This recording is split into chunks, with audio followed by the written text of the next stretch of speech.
Roma empezó siendo una pequeña república y se convirtió a lo largo de más de 600 años en el mayor imperio que jamás se haya conocido.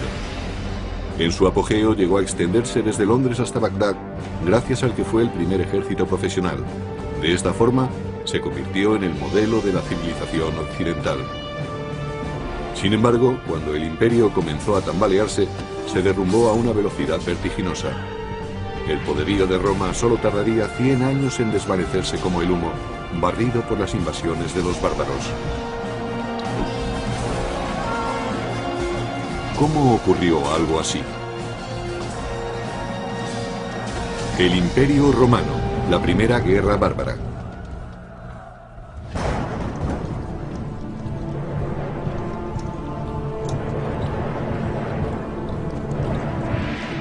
Estamos a finales del siglo II a.C., 100 años antes de la crucifixión de Jesús, una década antes del nacimiento de Julio César. Roma se enfrenta a una transición que cambiará su destino para siempre. Se avecinan tiempos de conquista. Roma había estado expandiéndose con éxito por tierras extranjeras durante alrededor de 150 años. Había derrotado a Cartago en África, su gran enemigo mediterráneo, y empezaba a extenderse por el norte hasta España, aunque estas conquistas resultaron difíciles de mantener. Pero mientras Roma conquistaba un lugar en el mundo mediante brutales campañas, la República se enfrentaba a un cataclismo que forzaría a los romanos a cambiar el sistema senatorial por la dictadura absoluta de un emperador.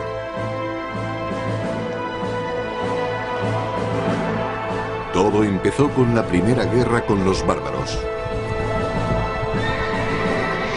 En el año 113 a.C., Roma era dueña absoluta del Mediterráneo, pero junto con los territorios conquistados aparecieron nuevos enemigos. Los romanos sabían que había otras gentes más allá, especialmente al norte, y que eran incluso más temibles que los ejércitos que habían derrotado anteriormente. Les preocupaba que aquellas gentes invadieran Roma. Más allá de las fronteras romanas, los soldados se enfrentaban a una clase desconocida de guerreros. Los llamaban bárbaros, una palabra que significaba extranjero y rudo. Cualquiera que no siguiera las costumbres ni hablara las lenguas clásicas latino o griego era considerado alguien diferente, un bárbaro. Para los romanos estas gentes eran inferiores porque eran mucho menos civilizados que ellos.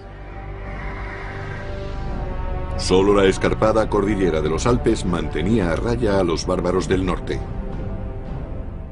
Desde el punto de vista de los romanos, la cordillera de los Alpes al norte de Italia era la barrera que los mantenía separados de las invasiones. Pero los romanos no controlaban aquella barrera. Sabían que podía ser rebasada en cualquier momento y temían que el enemigo entrara en Roma a través de ella.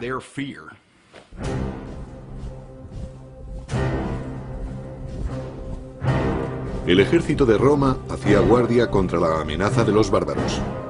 Este ejército era una milicia de voluntarios orgullosa de su disciplina, de su entrenamiento y de sus armas. Los soldados romanos de a pie llevaban armadura de metal y cuero, un casco y algo para proteger el pecho. En conjunto, la armadura pesaría entre 25 y 30 kilos, la mitad de su peso corporal. El peso de las conquistas de Roma descansaba sobre los hombros de guerreros endurecidos en combate. Pero en la capital, eran los miembros del gobierno los que recolectaban los beneficios. Roma todavía no era un imperio, sino una república dirigida por el Senado. En la cima política había 2 cónsules electos. Eran los cargos civiles y militares más altos y con mayor poder de Roma. Por encima de todo estaba la dirección del ejército. La seguridad nacional era lo primero. Pero debido a su alta posición, los cónsules ostentaban también un papel muy importante en la política y en la legislación. A pesar de que la República Romana se regía por ideales democráticos, los hombres no nacían iguales. A pesar de que los soldados ganaran numerosas batallas para Roma, jamás podrían aspirar a ser cónsules. El más alto cargo del Estado estaba reservado a familias importantes, como la de Gnaeus Papirius Carbo. Un número muy reducido de familias dominaba las elecciones a cónsul, debido a que en Roma se creía que eran imprescindibles los honores que provenían directamente de personas distinguidas de la sociedad. Al expandirse Roma, los honores dejaron de basarse en el mérito para hacerlo en el dinero. Lo que ocurrió fue que conforme Roma iba conquistando más territorios, más riquezas había en las ciudades del imperio. Y las riquezas, ligadas al poder, corrompían a ciudadanos y aristócratas por igual. Según se conseguía más poder con las riquezas, más atractivas eran estas para la sociedad romana y más peso tenían en la política. Gracias a su fortuna, Carbo pudo comprarse el puesto de cónsul. El sistema electoral en Roma, a finales de la República, era extremadamente corrupto. Había personas que otorgaban toda clase de prebendas, hacían regalos o simplemente pagaban para conseguir votos. Pero al norte de Europa, una peligrosa tribu desconocida hasta entonces, la de los cimbrios, avanzaba desde sus poblados hacia territorio romano. Sin ningún atisbo de civilización, los cimbrios infundían terror, según relata el antiguo historiador y biógrafo Plutarco. Se creía que eran tribus germánicas, debido a su gran estatura y al color azul claro de los ojos. Además, su nombre, cimbrios, es el término germánico para saqueadores. Conducidas por un gran líder, Boirix, sus hordas dejaban un rastro de destrucción allá por donde pasaban. Eran gentes características de la Edad de Hierro. Todavía hoy no se sabe exactamente qué es lo que buscaban. Quizá quisieran apoderarse de provincias que se habían hecho ricas comerciando con Roma. Es posible que solo buscaran la fortuna de las tierras próximas al Mediterráneo. Los cimbrios no eran los únicos a los que atrajo la creciente riqueza de Roma. Más hacia el sur, otras dos tribus bárbaras se unieron a ellos, los teutones y los ambrones. Los ejércitos bárbaros combinados se dirigieron directamente a territorio romano a través de un paso alpino, solo guardado por los habitantes de Noricum o Nórica.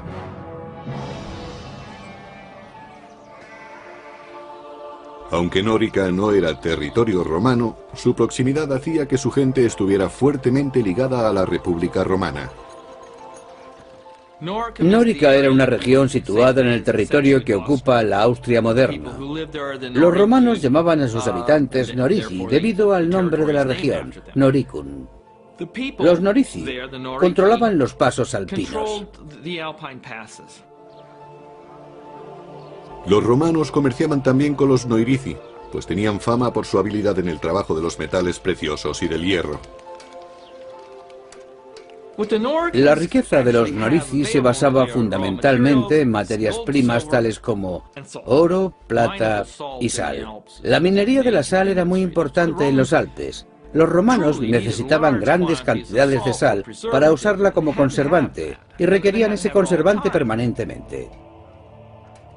Los pueblos de Nórica eran una tentación irresistible para los despiadados guerreros cimbrios. No les faltaban armas, por lo que podían iniciar un saqueo en cualquier momento.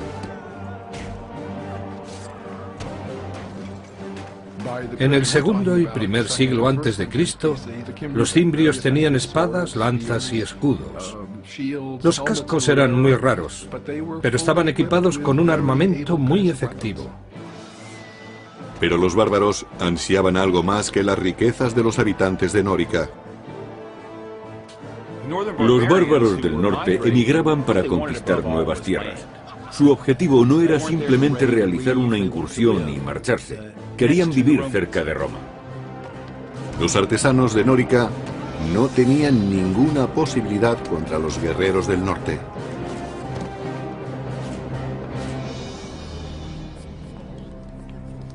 Los Norici enviaron un emisario a sus aliados del Senado romano pidiendo ayuda contra los sanguinarios invasores cimbrios. Para ello se dirigieron al aristócrata Carbo, cuyas maniobras políticas habían dado finalmente sus frutos. Ahora ocupaba el puesto de cónsul, el hombre más prestigioso de toda Roma. Carbo ordenó a su ayudante que empezara los preparativos para la guerra. Tenía solo un año para ganar la gloria y la riqueza que da la victoria. Tenía que demostrar sus cualidades de dirigente por medio de un acto viril. Y ese acto viril era hacerse con el éxito en el campo de batalla. Los generales no solo cosechaban para ellos y sus familias, sino para todos los que les seguían.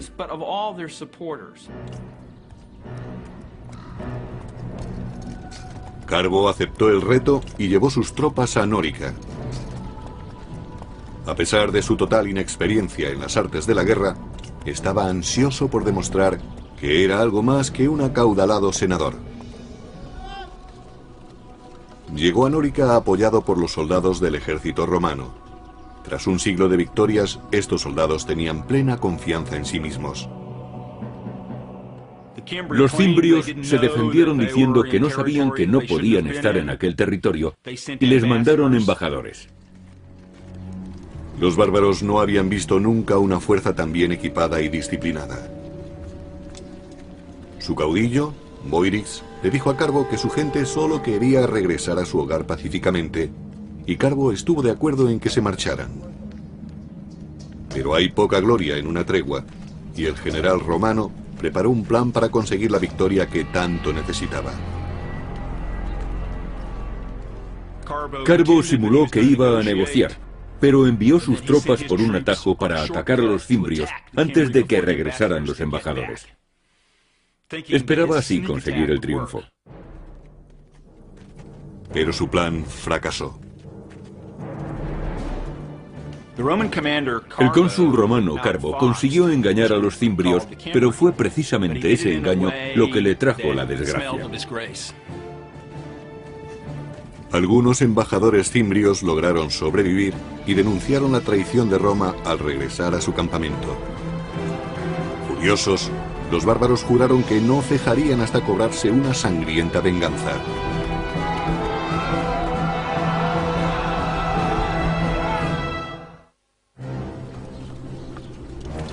En 113 a.C., el general romano Carbo parlamentó en busca de paz con unos violentos bárbaros, los cimbrios, pero finalmente se retractó y asesinó a sus embajadores.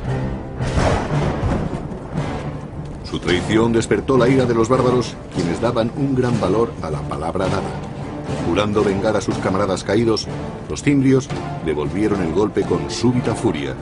Así lo escribió el biógrafo clásico Plutarco. Su valor y osadía no tenían parangón.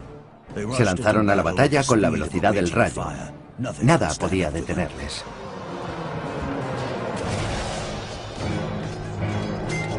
Conducidos por dos caudillos, Boirix de los cimbrios y Teutobocus de los teutones, los bárbaros avanzaron en oleadas incontenibles. Por la arqueología sabemos que disponían de buenas armas, tan buenas como las de los romanos. Hoy sabemos que estaban organizados militarmente, es decir, que la infantería estaba dirigida por oficiales, pero los romanos no se dieron cuenta de ello hasta que fue demasiado tarde. Carbo se encontró repentinamente desprovisto de las comodidades y privilegios de la vida política de Roma. Allí el lenguaje del poder era hablado con sangre y acero. Como cónsul magistrado jefe de la guerra, había fallado miserablemente. Debido a que el cargo de magistrado jefe de la guerra solo duraba un año, quien lo ocupaba solía ser un novato en el campo de batalla. Era frecuente que la dirección de la guerra estuviera en manos de ineptos y que ocasionalmente acabara en un desastre para Roma. La batalla de Nórica fue uno de esos desastres. Al final, los romanos evitaron ser masacrados gracias a una tormenta descomunal que descargó con fuerte aparato eléctrico truenos y lluvia.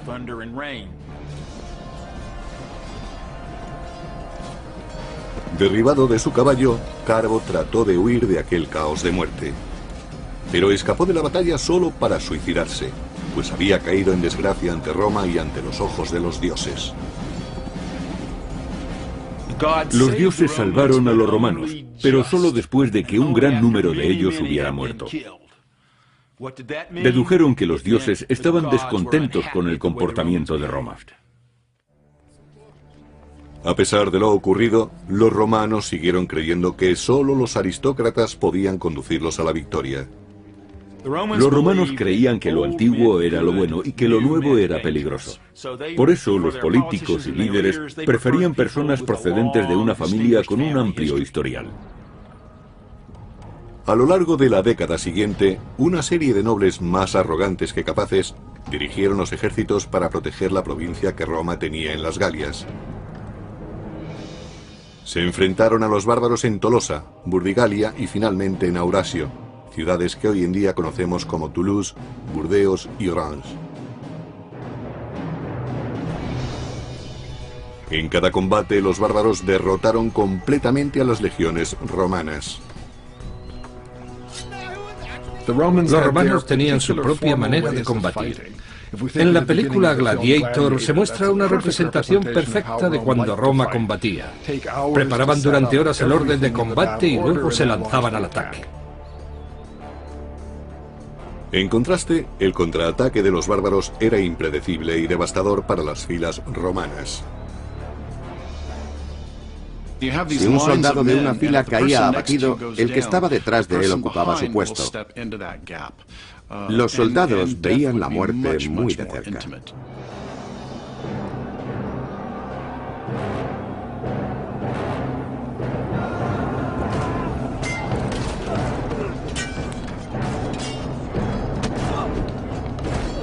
Los tributos de sangre fueron asombrosos. Solo en Aurasio fueron masacrados 80.000 romanos en una tarde. Cuando un ejército pierde cohesión, sus hombres pasan a ser peces en un estanque. Se les captura fácilmente desde cualquier esquina. Cuando cae un flanco, los vencedores matan a los enemigos uno a uno, sin correr ellos ningún riesgo. Lo que en principio era una batalla organizada pasa a ser una ejecución en masa.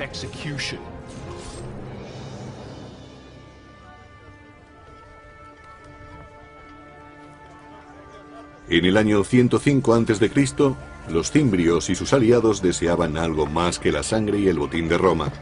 Algunos miembros del clan habían ido allí a echar raíces. Eran agricultores y comerciaban con sus productos. Vivían en pequeños poblados. Cultivaban trigo, cebada, centeno, avena y mijo, una amplia variedad de cereales. También cultivaban lentejas, garbanzos y habas. El ganado era extremadamente importante. Criaban cerdos, cabras y corderos. La nueva situación alarmaba a los romanos. Para ellos, la amenaza no eran solo los guerreros bárbaros, sino también sus mujeres. La presencia de las mujeres indicaba a los romanos que los invasores habían llegado para asentarse. En otras palabras, eran grupos que llegaban para alterar significativamente la forma de vida romana, amenazando a sus valores fundamentales. Si solo fuera una incursión, no serían más que un grupo de jóvenes a los que podrían manejar fácilmente. Pero si traían a sus mujeres, se trataba de un fenómeno migratorio para establecerse que requería una solución más firme y a largo plazo. Se necesitaba un general que pudiera derrotar a los bárbaros de una vez por todas. El héroe que Roma buscaba desesperadamente emergió en otra frontera problemática a unos 1500 kilómetros, en Numidia, parte de la Argelia actual. Durante 8 largos años, los romanos solo habían experimentado derrotas, hasta ahora. El nombre del Salvador era Mario. Con arrojo e inteligencia aplastó a los ejércitos numidios del pérfido rey Yugurta.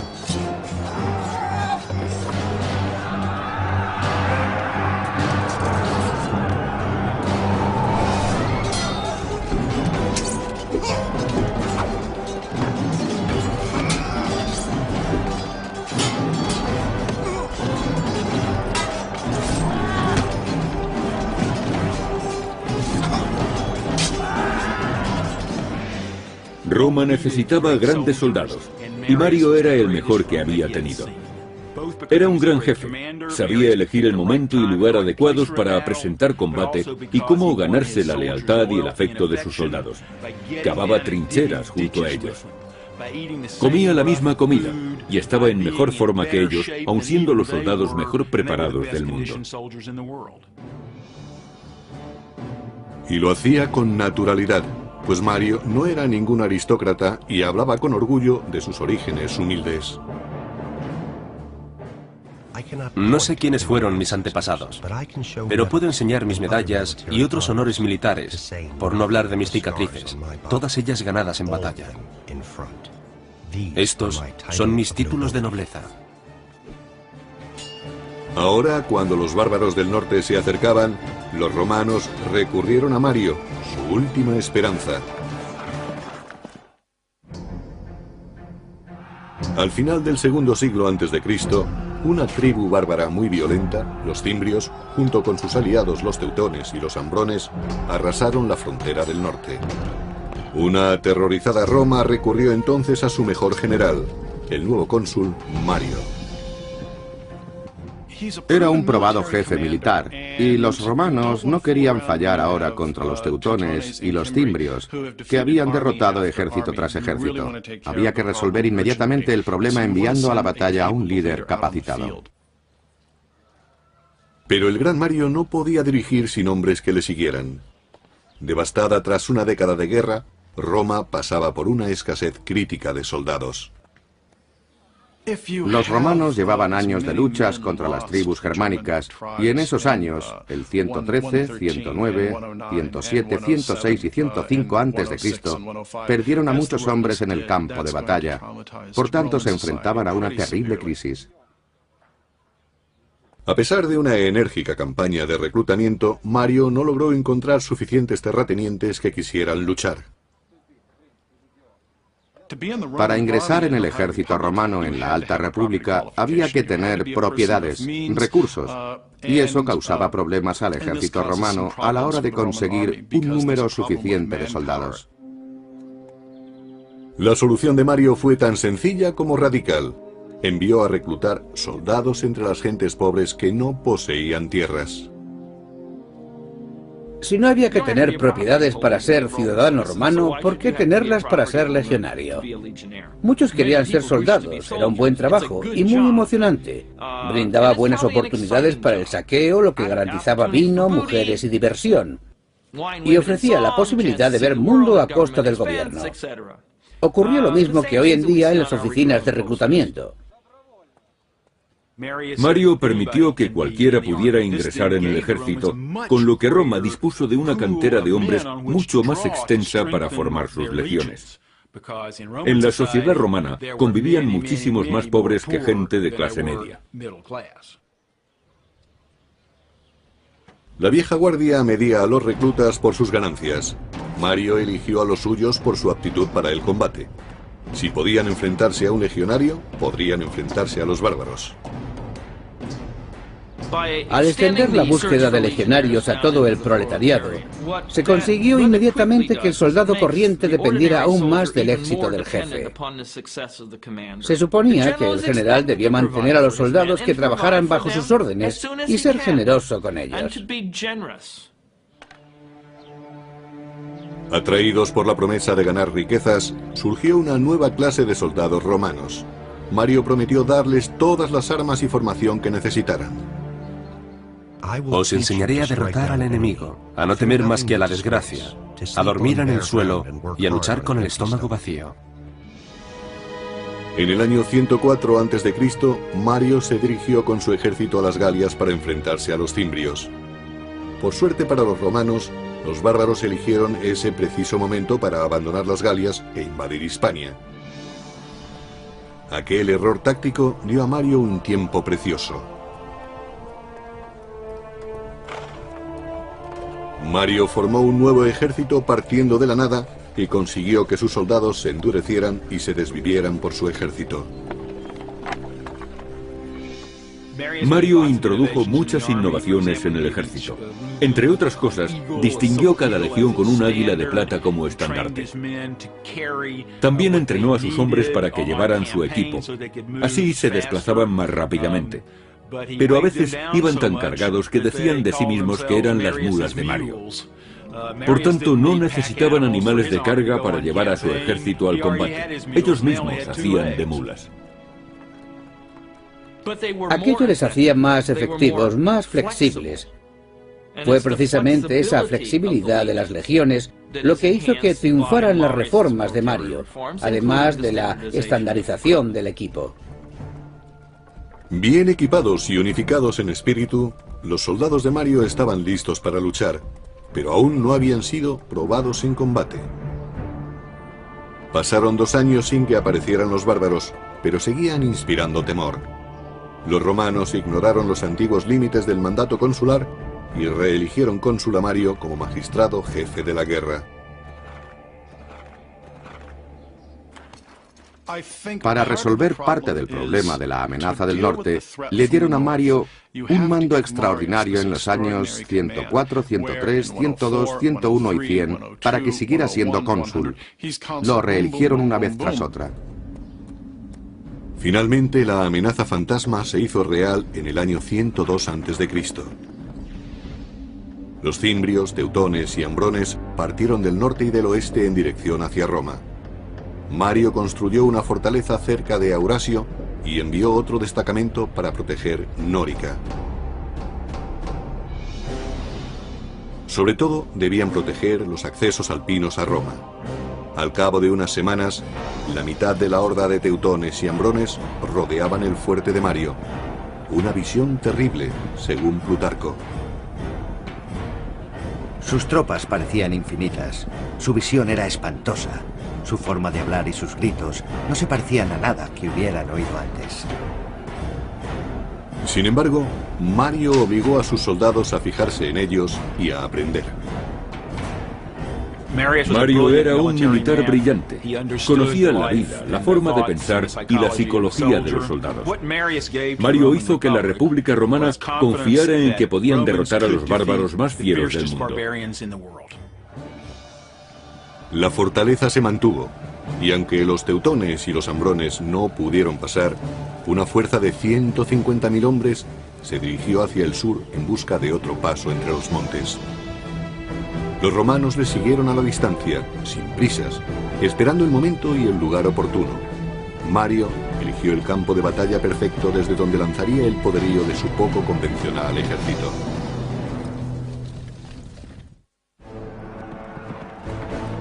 En el año 102 a.C., miles de bárbaros se dirigían a Roma. El gran general romano Mario persiguió a los teutones y ambrones mientras trataban de encontrar un paso entre los Alpes. Trasladó a sus soldados desde su fortaleza de Aurasio a Aquae-Sextiae, la actual Aix-en-Provence de Francia. Allí, Mario ordenó a sus hombres que acamparan, tras elegir cuidadosamente su posición. El campamento romano era una pieza singular de su maquinaria militar. Preferentemente debía estar situado en un alto para observar las maniobras del enemigo. Tenía forma de cuadrícula y estaba rodeado de un foso profundo con un terraplén que conducía directamente a él, conocido como Ager. Todos tenían una misión que cumplir. Solían tener una característica adicional que este campamento particular no poseía. De acuerdo con Plutarco, Mario eligió una posición que no estaba bien abastecida de agua. Se dice que lo hizo deliberadamente para animar a sus soldados a la lucha. Cuando se quejaban de que tenían sed, Mario les señalaba un río cercano al campamento bárbaro y les decía: allí tenéis agua para beber, pero hay que pagarla con sangre. A las orillas del Ródano, asentados en dos grandes campamentos, los ambrones y los teutones tenían toda el agua que querían para beber. Convencidos de que los romanos no eran problema para ellos, los ambrones se entregaron a los festejos. Los romanos, especialmente los soldados corrientes, tenían miedo a los bárbaros que estaban más al norte, los de climas más fríos. Los climas extremos endurecían a los hombres. Eran mucho más grandes que los romanos, gritaban más que ellos y desde el punto de vista romano olían muy fuerte. No porque no se bañaran, que probablemente lo hacían más que los romanos, sino porque se rociaban con grasa de oso. Los romanos utilizaban aceite de oliva. Los bárbaros no sospecharon del peligro que se escondía en el bosque. Un pequeño contingente de soldados enviados por Mario les acechaba. Los soldados romanos tenían miedo. Eran realistas. Sabían que se enfrentaban de cerca a la muerte. Ellos, al igual que sus enemigos, no mataban a distancia.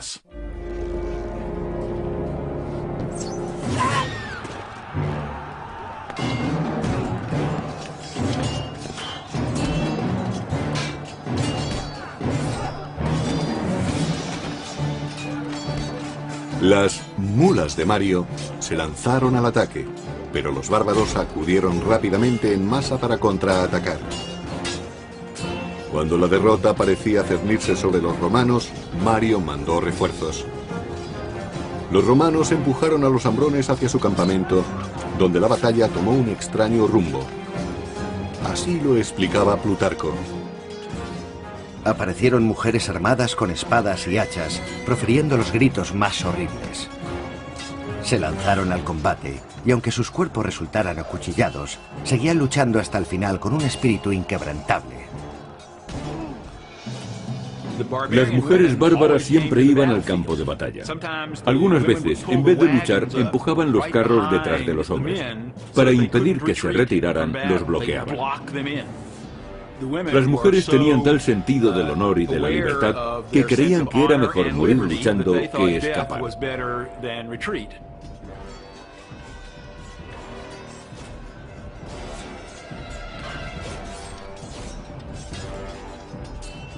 Para los romanos, aquellas mujeres resultaban increíblemente valientes y bravas. Creían que los bárbaros aceptaban los mayores riesgos al traer a sus familias al campo de batalla. Lo arriesgaban todo a una jugada. Su lema era vencer o morir, y eso incluye a todos, hombres, mujeres, niños y recién nacidos. Pero los romanos también tenían algo que proteger, su tierra y su honor. Con las artes que Mario les había enseñado, consiguieron su primera victoria contra los invasores germánicos en más de una década.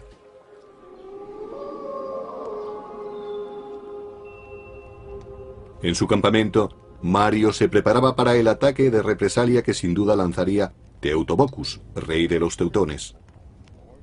En Aquae Sextiae se enfrentó a una situación táctica realmente difícil.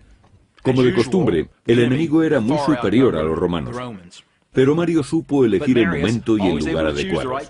Por eso escogió el terreno con sumo cuidado. Mario dispuso una trampa con Claudio Marcelo, un capitán de su confianza. Marcelo y otros 3000 hombres entraron en los bosques por detrás del campamento teutón y se mantuvieron allí escondidos hasta que empezó el combate. Según Plutarco, los bárbaros cargaron colina arriba contra el campamento romano tal y como había previsto Mario, y allí se encontraron con una muralla de espadas.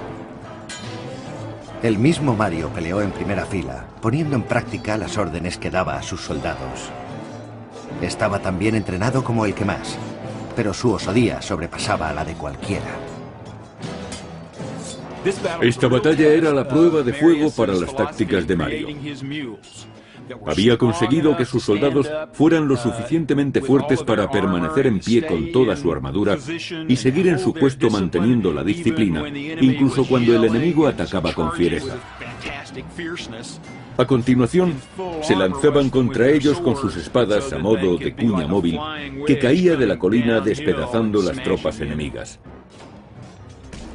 Cuando Mario y sus hombres forzaron a retirarse a los bárbaros, Marcelo y sus cohortes salieron del bosque.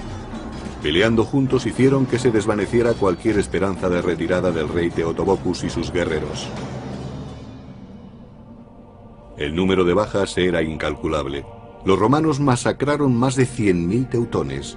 El resto pasaron a ser esclavos, botín de guerra que haría ricos a las mulas de Mario y a sus ayudantes. Se preocupaba no solo de sus soldados, sino también era muy generoso con los romanos de todas las clases sociales. Mario, al monopolizar el poder desde las alturas, se convirtió en un ejemplo a seguir, incluso para la clase senatorial. Animados por la fiebre bárbara, los romanos eligieron de nuevo a Mario para el puesto más importante de Roma. Sería cónsul durante un 5º periodo, algo que no tenía precedentes. Tenían tanto miedo de que los bárbaros cruzaran los pasos de los Alpes no controlados por los romanos y que destruyeran y saquearan Roma, que la política fue dejada a un lado. Pero Roma no estaba a salvo aún. Mario había derrotado solo la mitad de las hordas bárbaras. Los cimbrios, los más temibles, todavía acampaban por su cuenta. Mientras Mario estaba en Roma, los cimbrios rebasaron las fortificaciones en Nórica. El enemigo había traspasado al fin las fronteras de Roma y cabalgaba por la llanura del Po.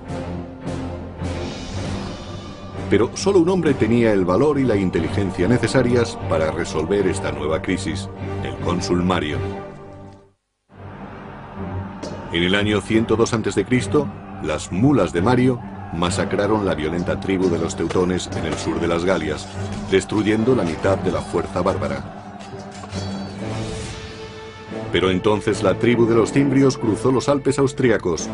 Desde Roma, Mario se dirigió rápidamente a la llanura del Po, jurando eliminar a los bárbaros para siempre. Cuando Mario llegó al campamento romano, los cimbrios mandaron un mensajero. No querían atacarles, sino presentar una demanda. Los cimbrios dijeron a Mario que no querían pelea. Estaban allí porque deseaban tierras, como las que había recibido su tribu vecina al otro lado de los montes de Francia. Al parecer, los cimbrios no sabían nada de la derrota de sus camaradas teutones. Entonces Mario, con una sonrisa sarcástica, les dijo: no tenéis que preocuparos.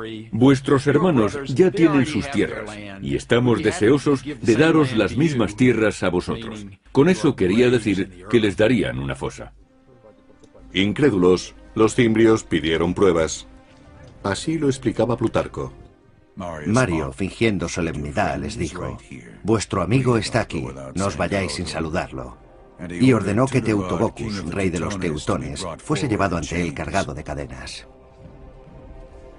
Mario no firmó ningún tratado con los cimbrios y su enviado se marchó jurando vengar a su aliado vencido. A pesar de la reciente victoria de Mario contra los bárbaros, los romanos seguían en franca inferioridad numérica frente a los guerreros del norte. Con una batalla en perspectiva, el gran general ordenó sacrificar un animal.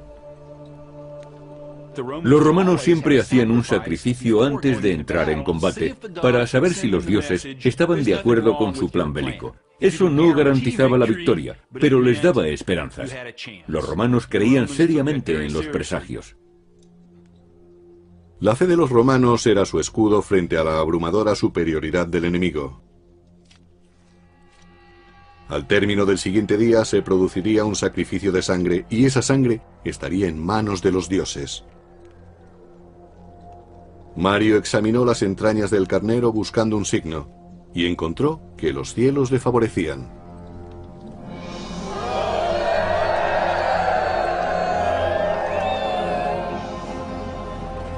En el año 101 a.C., toda Roma sufría mientras los dos enemigos mortales se enfrentaban en la aldea de Vercelli, en la moderna Italia. Formada por 15.000 jinetes, la caballería de los cimbrios avanzó por el campo de batalla. Le seguía de cerca su temible infantería, miles de hombres en masa corriendo a toda velocidad. Cuando los romanos establecieron su línea de combate, Mario hizo una última petición a los dioses. Así lo explicaba Plutarco. Mario lavó sus manos y las alzó al cielo, jurando ofrecer un sacrificio de 100 bestias si conseguía hacerse con la victoria. En conjunto, los romanos contaban con algo más de 50.000 hombres para enfrentarse al doble de cimbrios. Eran la pesadilla de los romanos, pero Mario supo burlar al enemigo. Situó sus tropas de forma que el sol saliera por detrás de sus soldados para que cuando estuviera en el cenit se reflejara en las armaduras y éstas proyectaran destellos.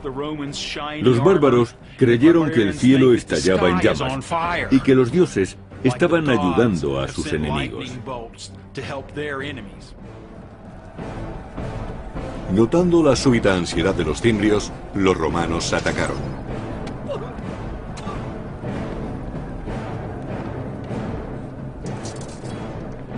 Los romanos tenían honderos y arqueros, pero la infantería era su principal fuerza de combate. Eran hombres que no flaqueaban ni al ver la sangre ni al escuchar los gemidos de los que morían. No podían saber a quién tenían detrás o a su lado porque llevaban casco. Apenas si podían ver lo que tenían por delante. Necesitaban un valor y una voluntad extraordinarios para sobreponerse al miedo. En Vercelli, los romanos mataron a 120.000 cimbrios y, lo que es más importante, acabaron con los temores que habían amenazado a Roma durante 13 años.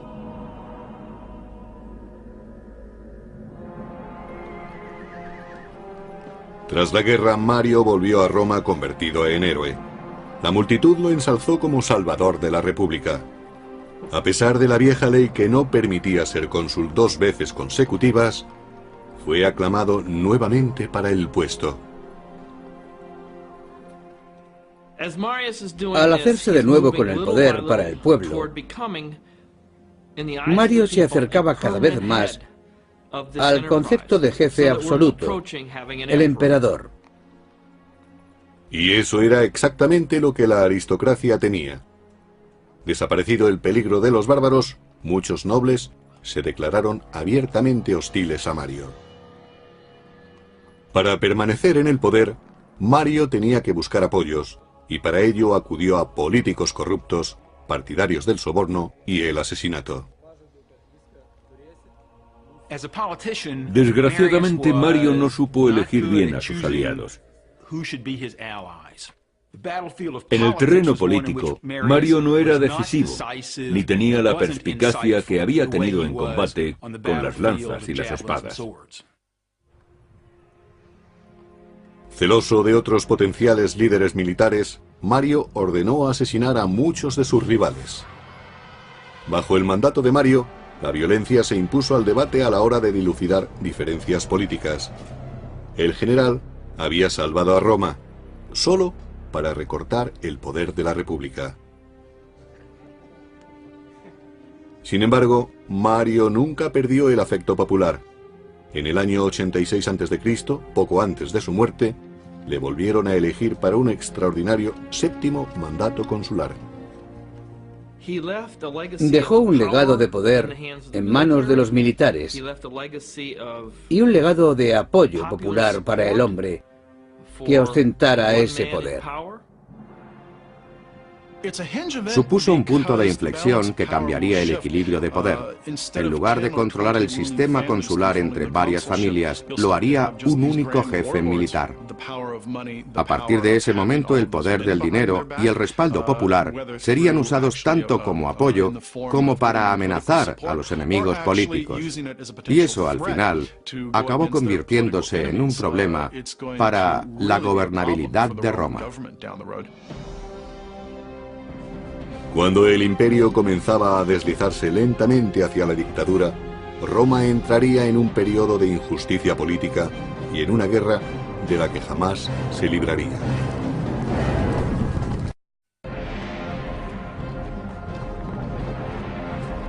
Roma, Empezó siendo una pequeña república y se convirtió a lo largo de más de 600 años en el mayor imperio que jamás se haya conocido. En su apogeo llegó a extenderse desde Londres hasta Bagdad, gracias al que fue el primer ejército profesional. De esta forma, se convirtió en el modelo de la civilización occidental. Sin embargo, cuando el imperio comenzó a tambalearse, se derrumbó a una velocidad vertiginosa. El poderío de Roma solo tardaría 100 años en desvanecerse como el humo, barrido por las invasiones de los bárbaros.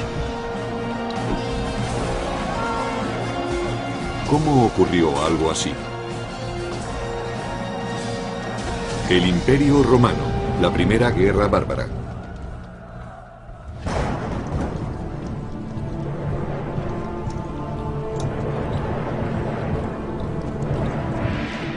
Estamos a finales del siglo II a.C., 100 años antes de la crucifixión de Jesús, una década antes del nacimiento de Julio César. Roma se enfrenta a una transición que cambiará su destino para siempre. Se avecinan tiempos de conquista. Roma había estado expandiéndose con éxito por tierras extranjeras durante alrededor de 150 años. Había derrotado a Cartago en África, su gran enemigo. Solo la escarpada cordillera de los Alpes mantenía a raya a los bárbaros del norte. Desde el punto de vista de los romanos, la cordillera de los Alpes al norte de Italia era la barrera que los mantenía separados de las invasiones. Pero los romanos no controlaban aquella barrera. Sabían que podía ser rebasada en cualquier momento y temían que el enemigo entrara en Roma a través de ella.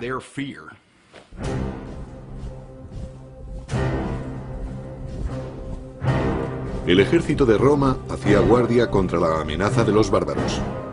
Este ejército era una milicia de voluntarios orgullosa de su disciplina, de su entrenamiento y de sus armas. Los soldados romanos de a pie llevaban armadura de metal y cuero, un casco y algo para proteger el pecho. En conjunto, la armadura pesaría entre 25 y 30 kilos, la mitad de su peso corporal. El peso de las conquistas de Roma descansaba sobre los hombros de guerreros endurecidos en combate. Pero en la capital, eran los miembros del gobierno los que recolectaban los beneficios. Roma todavía no era un imperio, sino una república dirigida por el Senado. En la cima política había 2 cónsules electos. Eran los cargos civiles y militares más altos y con mayor poder de Roma. Por encima de todo estaba la dirección del ejército. La seguridad nacional era lo mediterráneo y empezaba a extenderse por el norte hasta España. Aunque estas conquistas resultaron difíciles de mantener. Pero mientras Roma conquistaba un lugar en el mundo mediante brutales campañas, la República se enfrentaba a un cataclismo que forzaría a los romanos a cambiar el sistema senatorial por la dictadura absoluta de un emperador.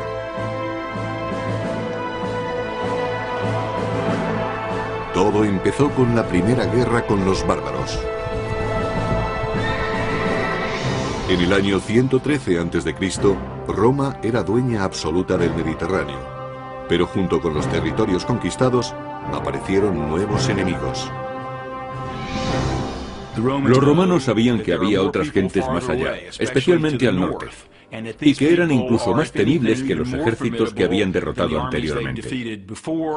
Les preocupaba que aquellas gentes invadieran Roma. Más allá de las fronteras romanas, los soldados se enfrentaban a una clase desconocida de guerreros. Los llamaban bárbaros, una palabra que significaba extranjero y rudo. Cualquiera que no siguiera las costumbres ni hablara las lenguas clásicas latino o griego era considerado alguien diferente, un bárbaro. Para los romanos estas gentes eran inferiores porque eran mucho menos civilizados que ellos. Roma, a finales de la República, era extremadamente corrupto. Había personas que otorgaban toda clase de prebendas, hacían regalos o simplemente pagaban para conseguir votos. Pero al norte de Europa, una peligrosa tribu desconocida hasta entonces, la de los cimbrios, avanzaba desde sus poblados hacia territorio romano.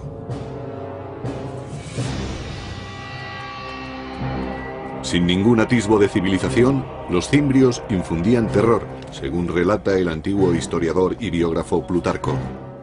Se creía que eran tribus germánicas, debido a su gran estatura y al color azul claro de los ojos. Además, su nombre, cimbrios, es el término germánico para saqueadores. Conducidas por un gran líder, Boirix, sus hordas dejaban un rastro de destrucción allá por donde pasaban. Eran gentes características de la Edad de Hierro. Todavía hoy no se sabe exactamente qué es lo que buscaban. Quizá quisieran apoderarse de provincias que se habían hecho ricas comerciando con Roma. Es posible que solo buscaran la fortuna de las tierras próximas al Mediterráneo. Los cimbrios no eran los únicos a los que atrajo la creciente riqueza de Roma. Más hacia el sur, otras dos tribus bárbaras se unieron a ellos, los teutones y los ambrones. Los ejércitos bárbaros Pero debido a su alta posición, los cónsules ostentaban también un papel muy importante en la política y en la legislación. A pesar de que la República Romana se regía por ideales democráticos, los hombres no nacían iguales. A pesar de que los soldados ganaran numerosas batallas para Roma, jamás podrían aspirar a ser cónsules. El más alto cargo del Estado estaba reservado a familias importantes, como la de Gnaeus Papirius Carbo. Un número muy reducido de familias dominaba las elecciones a cónsul, debido a que en Roma se creía que eran imprescindibles los honores que provenían directamente de personas distinguidas de la sociedad. Al expandirse Roma, los honores dejaron de basarse en el mérito para hacerlo en el dinero. Lo que ocurrió fue que conforme Roma iba conquistando más territorios, más riquezas había en las ciudades del imperio. Y las riquezas, ligadas al poder, corrompían a ciudadanos y aristócratas por igual. Según se conseguía más poder con las riquezas, más atractivas eran estas para la sociedad romana y más peso tenían en la política. Gracias a su fortuna, Carbo pudo comprarse el puesto de cónsul. El sistema electoral